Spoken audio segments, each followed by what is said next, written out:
past several weeks, the title "In the Midst of Turmoil" has been going around, perhaps not going around my head, but often cropping up in my thoughts. Usually when recording an episode it's quite spontaneous. I may have a thought or two beforehand.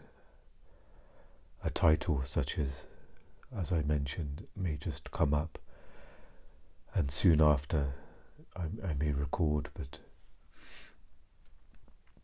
because of my difficulties at the moment, it hasn't been easy to find the time and the energy to record, but the title of "In the Midst of Turmoil" has remained, which will likely be the title of this episode.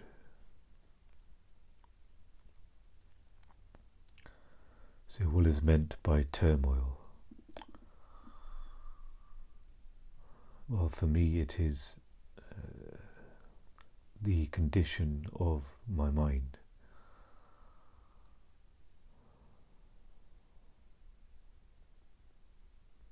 So there are a group of symptoms I'm experiencing, and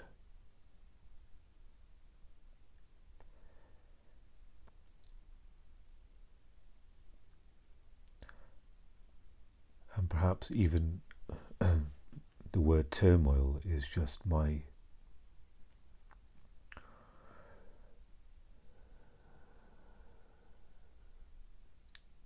perception of my experience.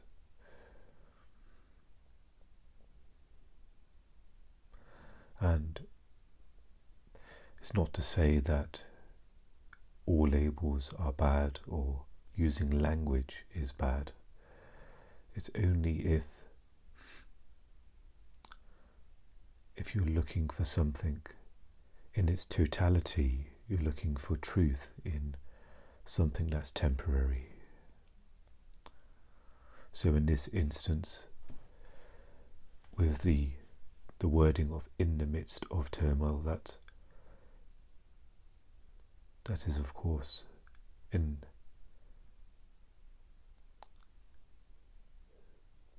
the world of the paradoxical, where in some ways this is true, in others it is not.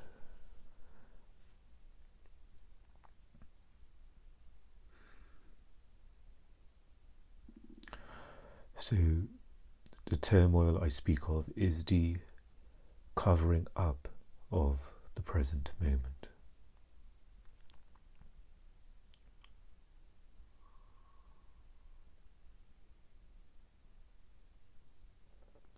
It is the noise of thoughts, the crashing waves of thought, and the vibrating emotion that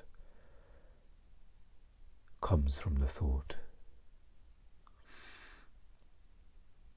And of course with the thoughts, it's not just one thought, like one wave crashing and dispersing back into the ocean in another wave. It's multiple waves, tens of waves, maybe hundreds of waves.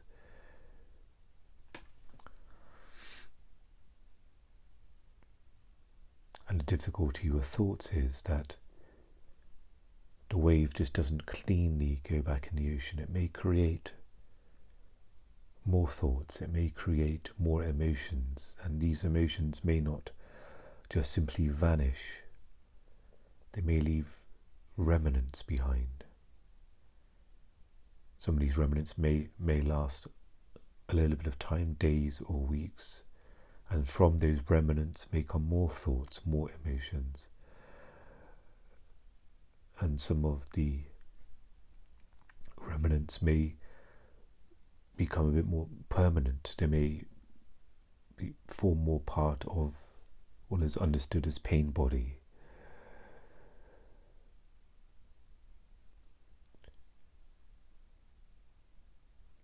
So with the symptoms I'm experiencing, there is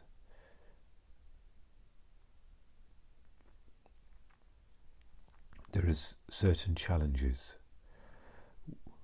with this sort of movie I've just painted, which I know is not correct, but it will do.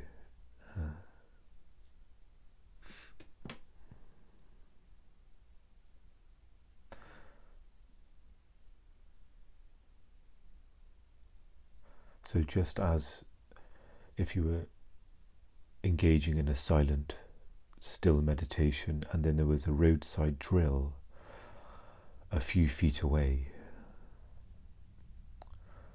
just the same as with these group of symptoms that affect my mental health, then there's a constant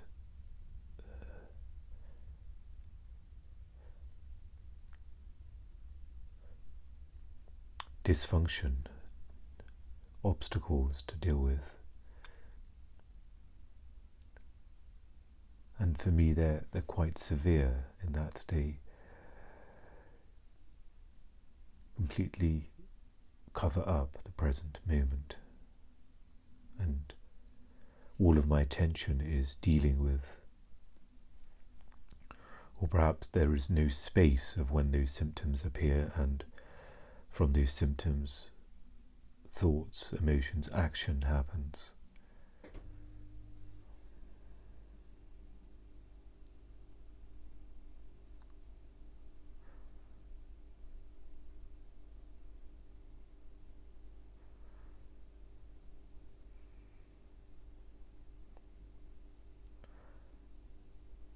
And of course, a common mental pattern is to look for what's wrong, look for what should be and what shouldn't be, when really the truth is what is and what is not.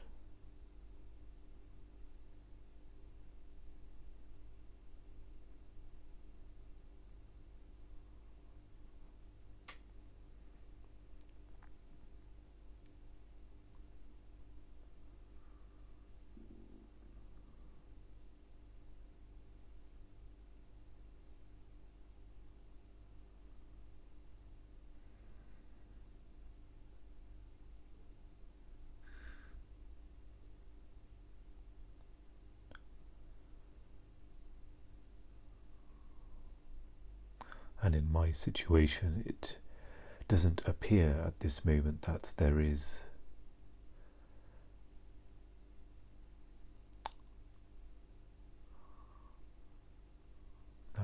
a quick remedy for what is happening, but it's more,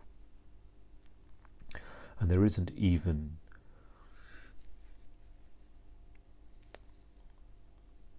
a capacity, or I don't know if desire is the right word, but it doesn't feel like there's room to almost, if I use the phrase, get better or improve. There is a huge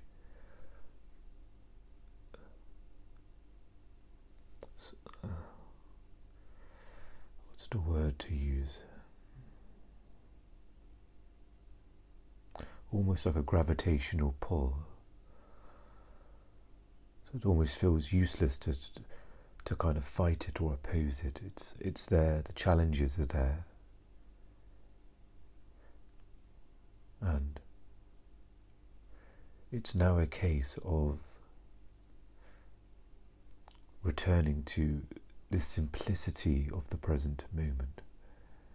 It is almost forcing me, cornering me at times to, of course, when I am able to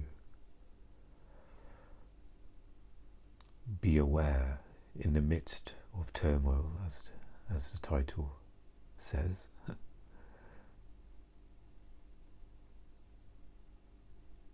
But when awareness is not there, I'm simply swept away. All the attention is covered up.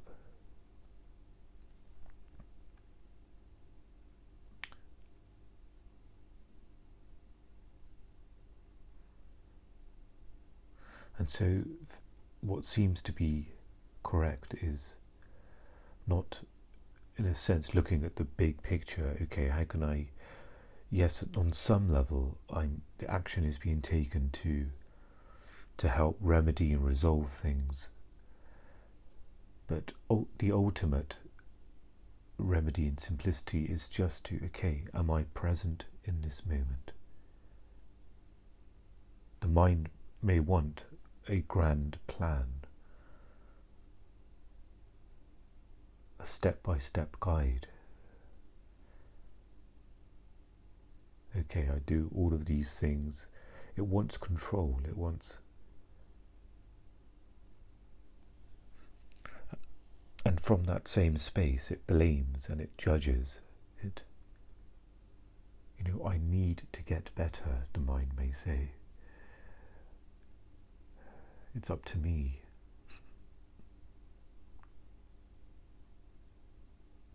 Or it may judge to say, why did I let myself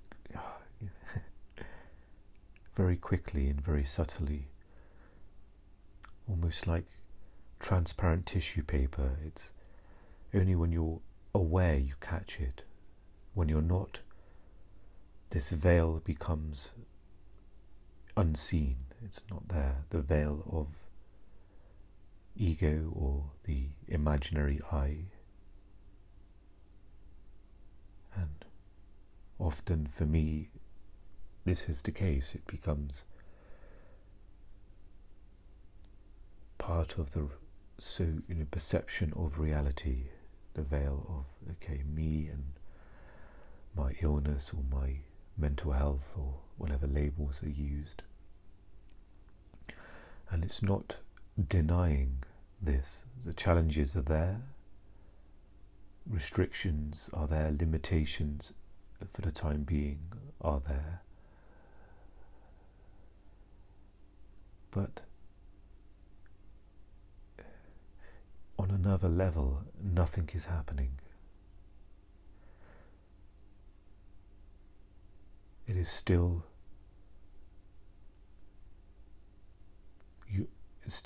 you are the present awareness, and okay, the turmoil is happening right now. Okay, I'm aware of the turmoil, or whatever label.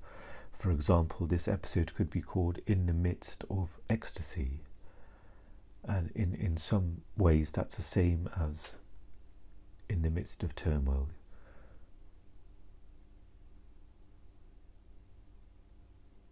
Of course, one may be preferred than the other, but ultimately,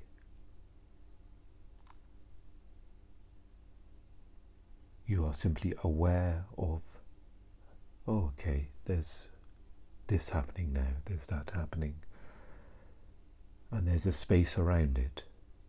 There's your awareness around what is happening, what is on, as a spiritual teacher uses the analogy, a few do actually, of a screen. You're watching a movie screen, a projector, and on that screen is turmoil, is difficulty and challenges, mental health symptoms, okay. Just as on the screen maybe ecstasy, maybe the opposite. But what hasn't changed is the awareness that is witnessing, the awareness that observes. So whether you're in the midst of turmoil or ecstasy,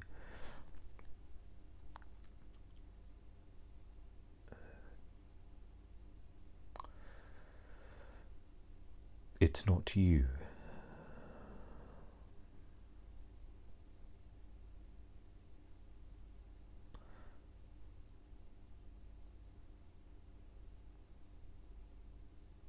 And perhaps I wonder if it's fair to say the ecstasy and the turmoil, it's only relatively important.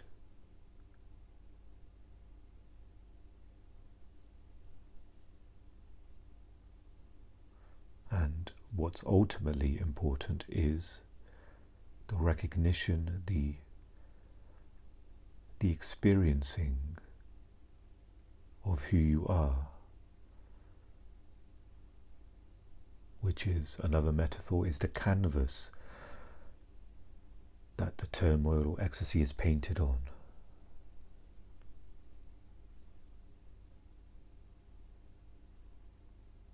So the challenge I'm having at the moment is losing myself in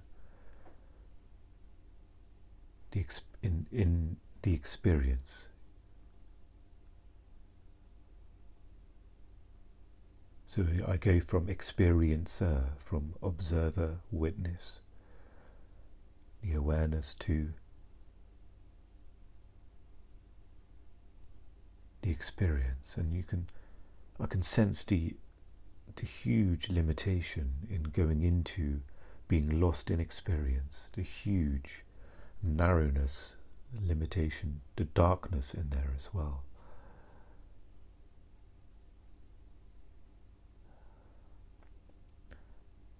It reminds me of, on quite often, I don't know if they have them in this day, but on the beachfront, they have these, I wonder if it's called a periscope, something that looks out and you can maybe look at the seagulls or the birds and look at the cliff edge, so it zooms in, but it's extremely narrow. It's like looking through a pair of binoculars.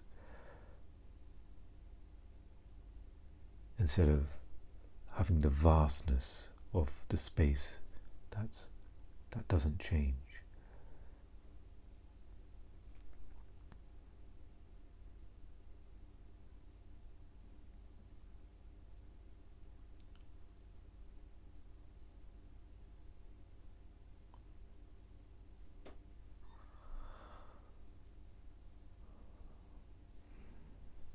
And what perhaps feels unique is that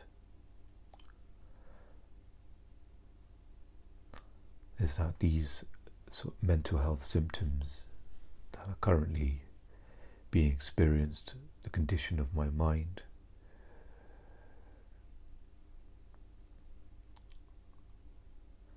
it can be quite consuming. The weight and the noise of that. So at times, to step into the present moment, it can feel like trying to swim up to the surface. But there's a weight attached to the ankles, so swimming up to the surface to be present, to break through into the spaciousness above the surface in this metaphor, but that's almost what it feels like. So a huge effort is required to almost carve out moments of presence.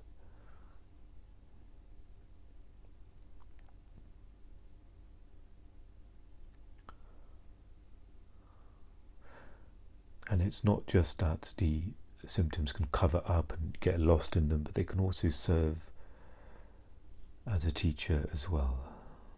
The suffering involved in that.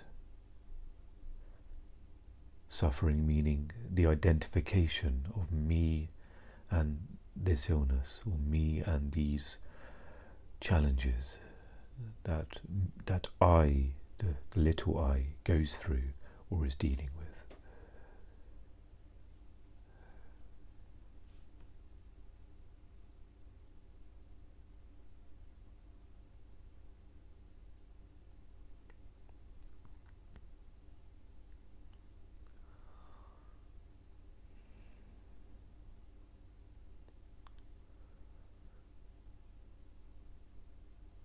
So no matter what is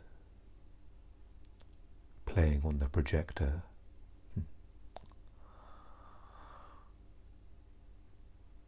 simplicity is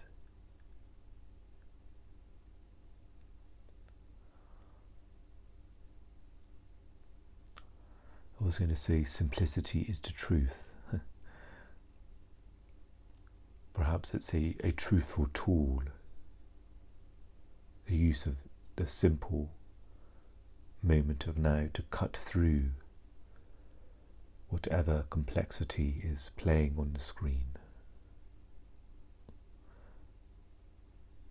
And of course, when presence is not available, or it's not there, or it's covered up, this is part of consciousness as well. It's not a case of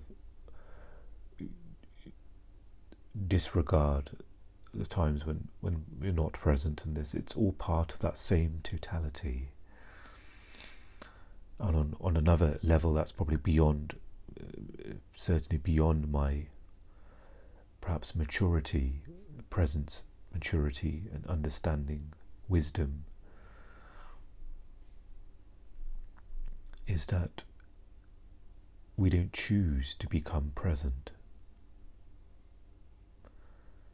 I'm remembering the line now, I believe Eckhart says this, maybe it's said other places as well, that I think it says that presence chooses you. And I can also imagine Eckhart saying, don't think about that. Don't give that to the mind. And then the word that seems to come up is grace. For presence to choose you, there's grace there. And for me, grace can be very simple, in the simple act of, okay, there's compassion, there's grace, but there's also a complexity, a beautiful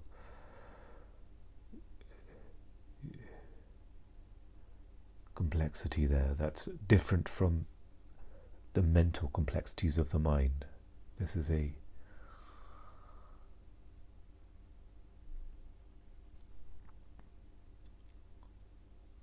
almost like a foundation, a stability there when it comes to grace, something that is underlying.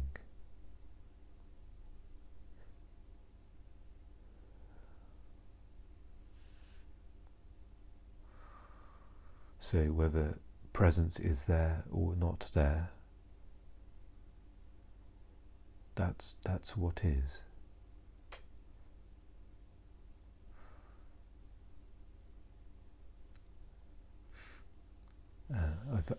I've actually recently been watching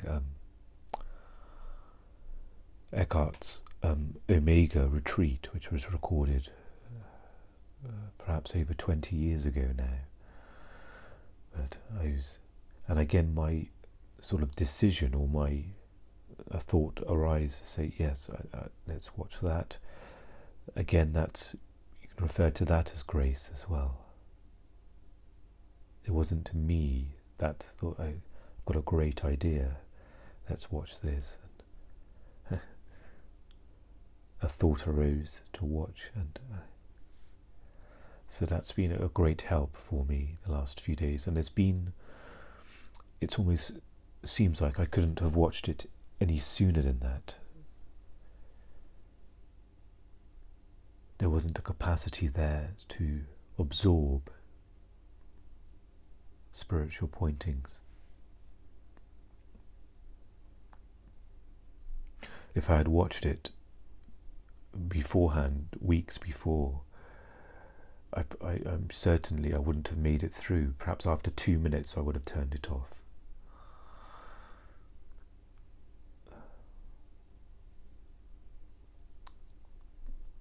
Being lost in the mind, the experience, it can almost be torture to almost listen to a spiritual pointing, if being lost in experience, and there's no desire to come out of it, or there's no space around it. You're completely lost in you're in the momentum of more. You're in the momentum of, okay, what's next? Huge energy pull.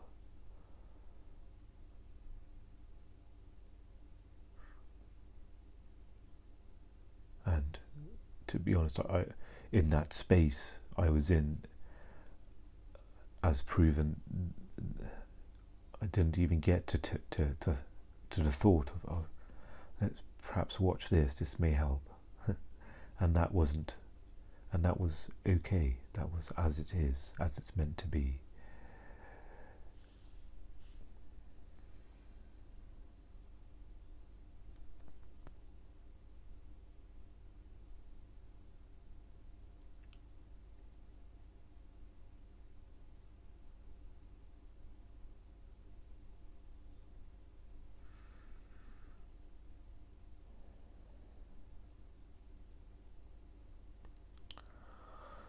So perhaps a way to put it is our responsibility is not to control and try and influence and control what is on our projector screen, what is playing out, whatever life situation is occurring.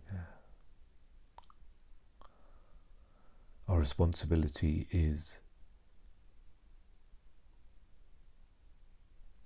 to recognize,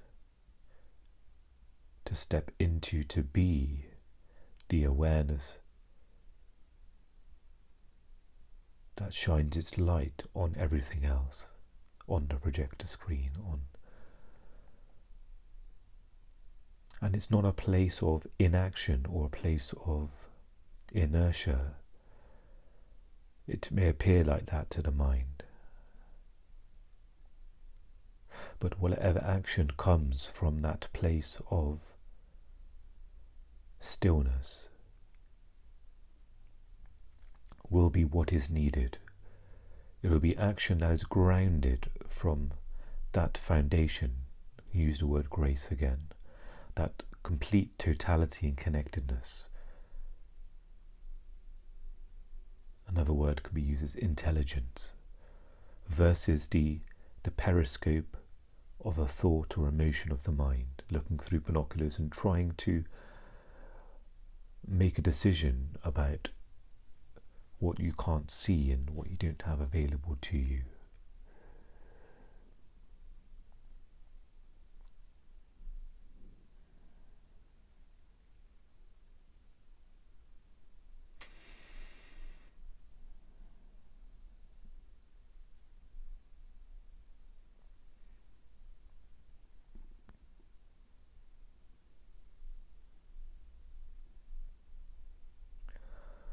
Maybe a funny analogy is if you can only see a very small part of a painting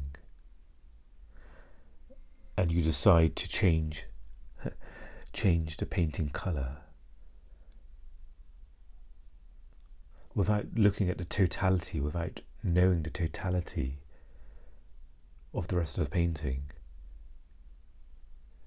you can understand how difficult it will be to find something that will match up, that will click into the rest of the painting, that will blend in. So it's almost like that. Perhaps even the small bit of painting is a small blank square in the corner of the painting, but you don't have access to the rest of it, and you've got to fill it in. And you can imagine the contrasting results. Say, for example, there's a painting of a sunset, but a small part of the ocean is completely blank. It's a blank canvas in that small part of the ocean, but you can't see the rest of the painting. So instead of, as you would with the total vision of the painting, you'd get the blue paint and, okay, let's see what colour shade of blue would match that part of the ocean. there'll be no idea. You're kind of almost, whatever action's taken from that narrowness of the little me, of acting from disconnected thought and emotion, then you can only imagine. Let's say, you get the yellow paint and you paint the middle of the part of the ocean this different coloured yellows, and then you. So hopefully that makes sense. When an action is taken, when a totality is not, you're not connected to the totality, then you can understand the, I don't know if destructiveness is a too heavy word to use, but or maybe misalignment might be better.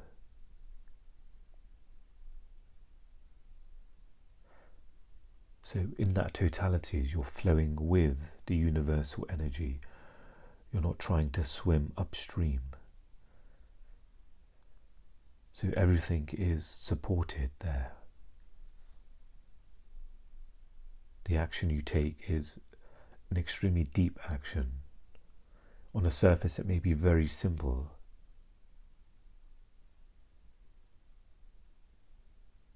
But it is rooted in the deepness.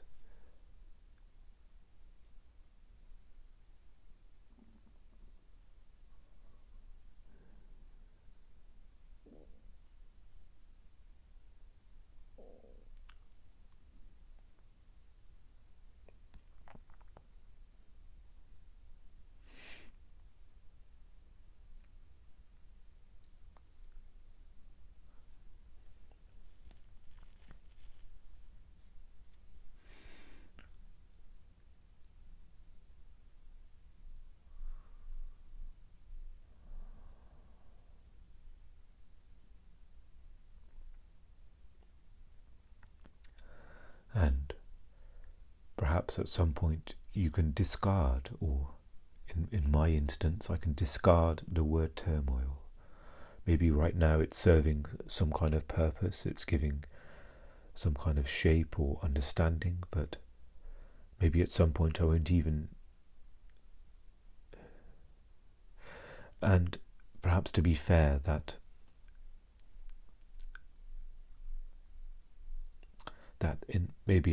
this has been discarded already. Perhaps it's a useful word to use to describe when, for example, recording here or having a conversation, but again, whatever's on the screen, it doesn't need to be labeled. It just simply is.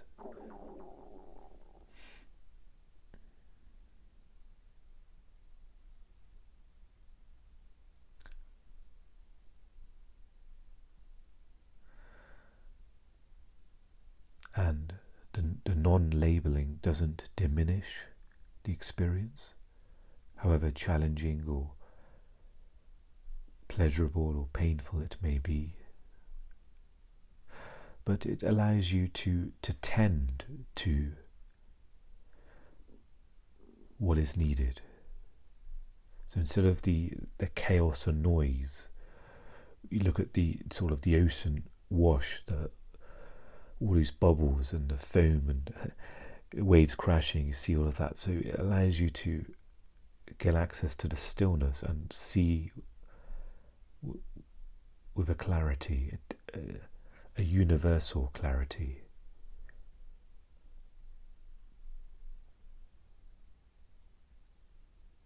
Of what is needed.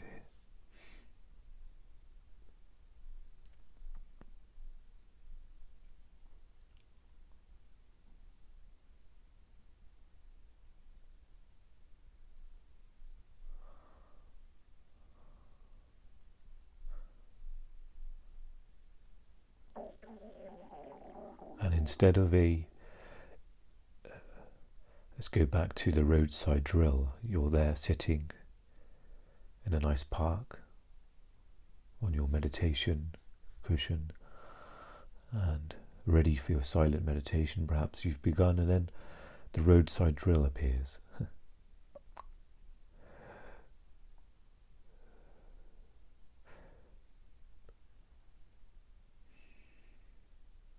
Remaining as the awareness to the roadside drill, it may soften. The roadside drill may become part of the meditation.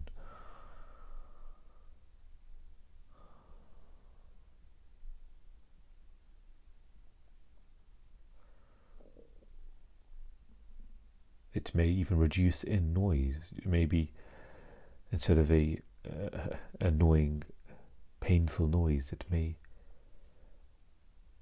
blend in with the awareness,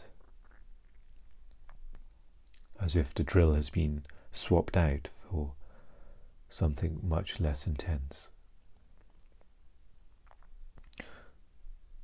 And I can sense that is happening with my symptoms when presence is there. Perhaps they don't disappear entirely. Of course, if certain action needs to be taken, or certain external action is impacting me, then that may trigger more of the intensity of those symptoms. But whatever I can do on my side and my part is it can soften, and it can tend to those symptoms.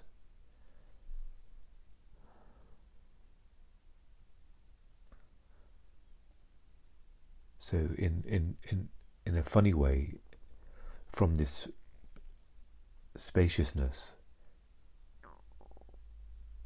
there isn't really a desire to change anything. There isn't a desire to fix and to cure and to remedy. That's almost the awareness's nature to do that. So it doesn't require anything additional. The nature of awareness is almost built into that, which is why I go back to simplicity, because in our mind everything can be, everything needs to be broken down into little mechanical things, and okay, I need to do these 7 things at once. But in the awareness, it contains everything within it, but it is beautifully simple.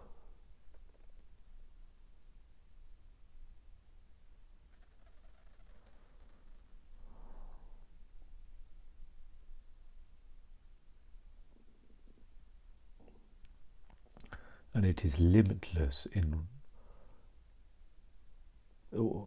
the awareness doesn't have any limits. The mind may be counting, maybe, okay, I can only manage these things, or I need to do these 4 things for that to happen. And again, it's looking at that little portion of the painting, unaware of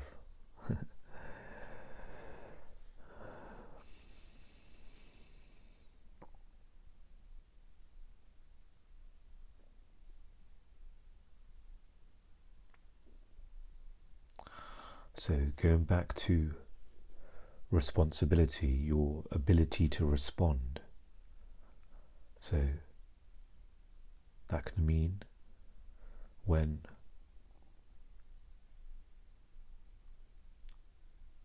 you are in unconsciousness, or perhaps when an unconsciousness covers up the spaciousness you are, the noise, the waves, then is a step into the present moment, which can sound very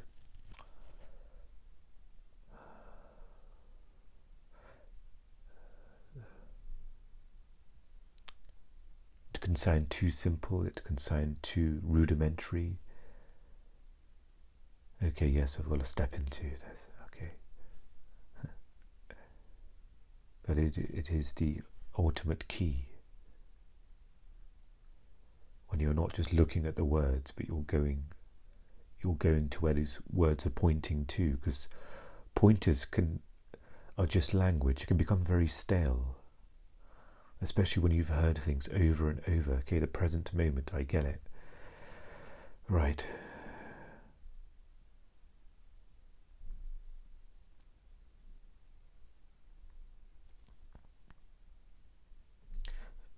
Or I should say they become stale to the mind.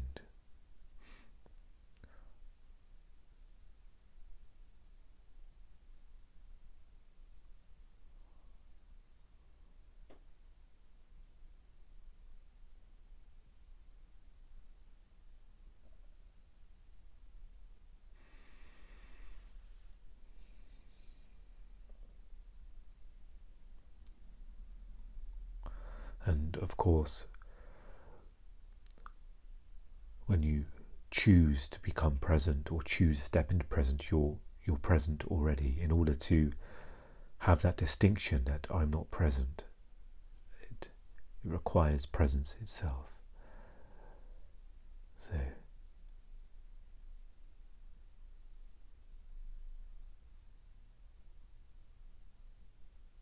and it's to do this in a gentle way as well. You're almost nurturing the presence, the continual stepping out of the stream of thinking of mind and stepping into presence.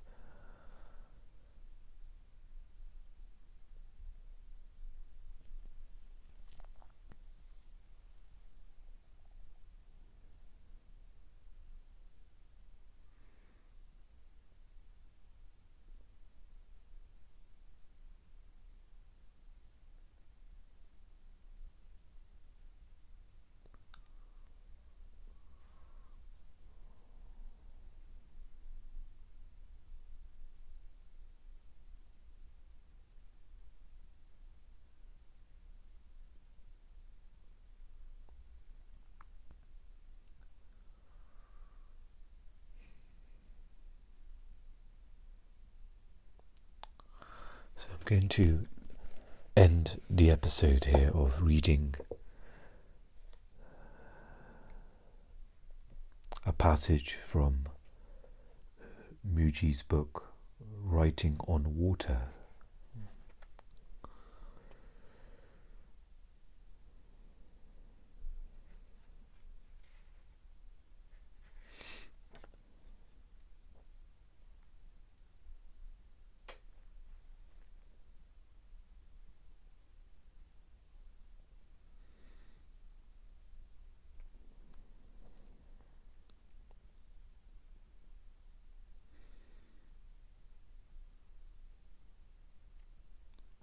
And this will be a fairly short passage, several lines of one of Mooji's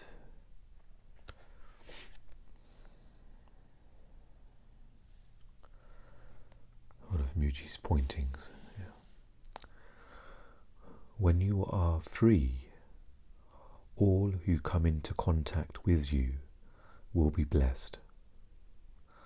Some may run away, but still they will run away blessed. And I'll read that once again. When you are free, all who come in contact with you will be blessed. Some may run away, but still they will run away blessed. Thank you for joining me for today's episode. I wish you well in this moment, as always, and I will speak to you in the next episode. Take care.